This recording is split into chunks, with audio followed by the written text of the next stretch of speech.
Gusto ko lang explain sa inyo mga kababayan. Bakit nga ba si Digong ang tumakbong mayor sa Davao at hindi si Baste? Bakit? Ganito po kasi yan. Pag si Baste kasi ang tumakbong mayor sa Davao, matatalo. Yeah? Matatalo. Pag si Baste ang tumakbong mayor sa Davao. Yeah? Kasi alam nyo kung bakit. Ano ba ang nagawa ni Baste na mayor siya ngayon sa Davao? Yeah? Ano ba ang nagawa ni Baste nang siya ang mayor sa Davao? Una, nung siya ang mayor sa Davao, yung 37 employee sa City Hall positive sa droga. Yung 8 police officers sa Davao positive sa droga. Tapos kamakailan lang merong 200 Chinese national gumamit ng Peking birth certificate. Sumunod merong 2 Chinese student nagkuha ng passport gumamit ng Peking birth certificate. Pang-5, nahuli ang pugo kasi ang pinagyabang ni Digong walang pugo sa Davao. Ending, binalita nung nakaraang linggo, 2 linggong nakalipas, 59 ka Chinese national at 2 Malaysian national na huli sa Davao na nag-operasyon sa pugo na merong 1.6 hectare sa may Panabo. Hindi pa registered. Hindi pa registered. Patay si mayor ng Panabo. Di ba? Ngayon, anong masasabi ninyo? Kaya, pag si Baste ang tumakbo sa Davao, talagang matalo siya ni Nograles. Bakit? Wala namang napatunayan si Baste. Ano bang nagawa niya bilang mayor ng Davao? Kaya si Digong bumalik. Pero yun nga, nung bumalik si Digong, nangangamoy talo. Bakit? Nagmamakaawa si Digong. Pag ako nanalo, umayos kayo. Buwak ka ng ina mo, Digong. Diba? RJ, matulog ka na. Ang pamilya mo, gutom yan. Wala kang trabaho, bukas puyat ka pa. Diba? Kaya tumakbo si Digong pagka-mayor, kahit halos mamatay na siya, para pag namatay siya, ang mayor, si Baste pa rin. Kasi vice kung manalo. Ma'am Elizabeth Adam, dyan sa Germany. Ma'am Elizabeth Schubihonger. Yes, Ma'am Elizabeth Adam, Schubihonger. Oo. Orlito Jasmine, Asartalo. Kaya yun ang rason na kung bakit hindi si Baste ang pinatakbong mayor ni Digong sa Davao. Kaya talagang nangangamoy talo po talaga. Nangangamoy talo ang mag-amang Duterte sa Davao. Nangangamoy talo. At totoo lang, kawawa, mamamatay na nga, tumakbo pa rin. Kahaman sa pwesto.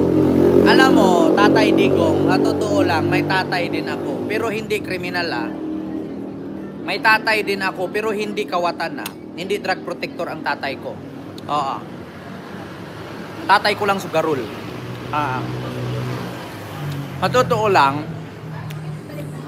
ibigay mo yung posisyon na pagiging mayor sa Davao, yung deserve na baguhin ang Davao.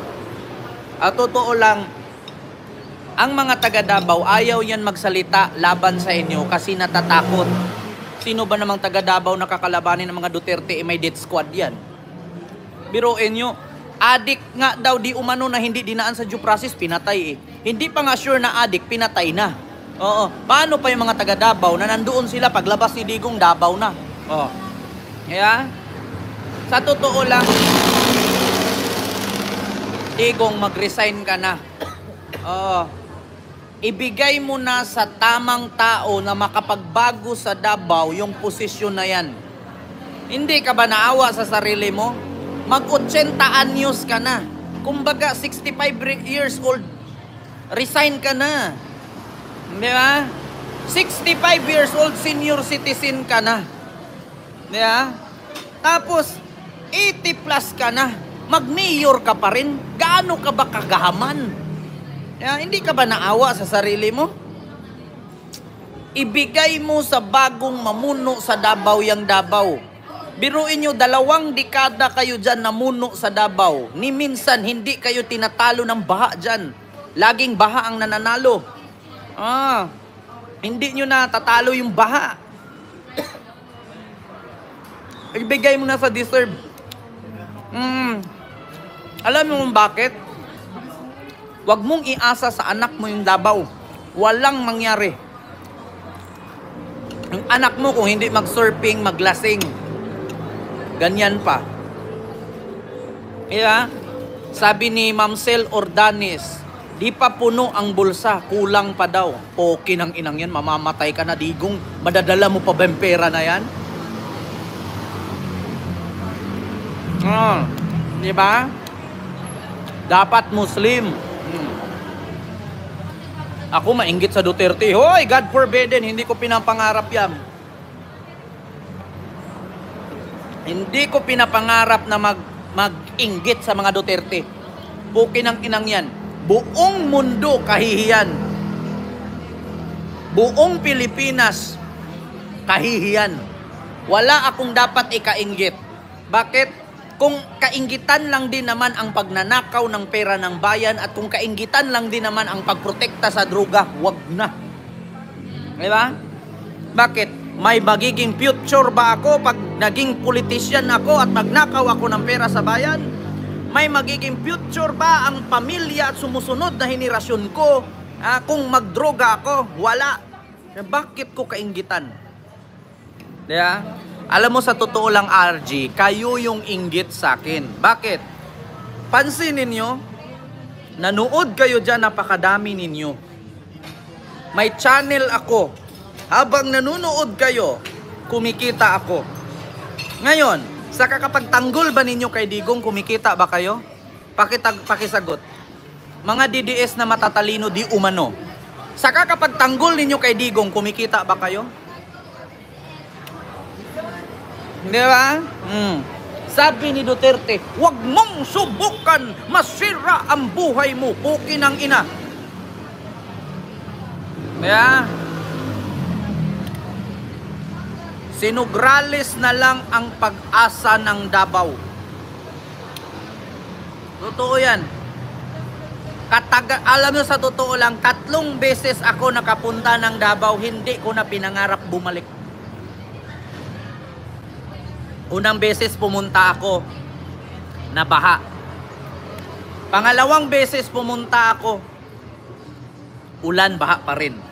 Pangatlong beses, dili ang eroplano kay may bagyo, baha pa rin. Hindi na ako babalik ng Davao. Tang-inang Davao na yan. Bakit? Pag pumunta ba ako sa Davao, yayaman ba ako? Baka pag pumunta ako sa Davao, magkakaroon lang ako ng shabu. Yeah?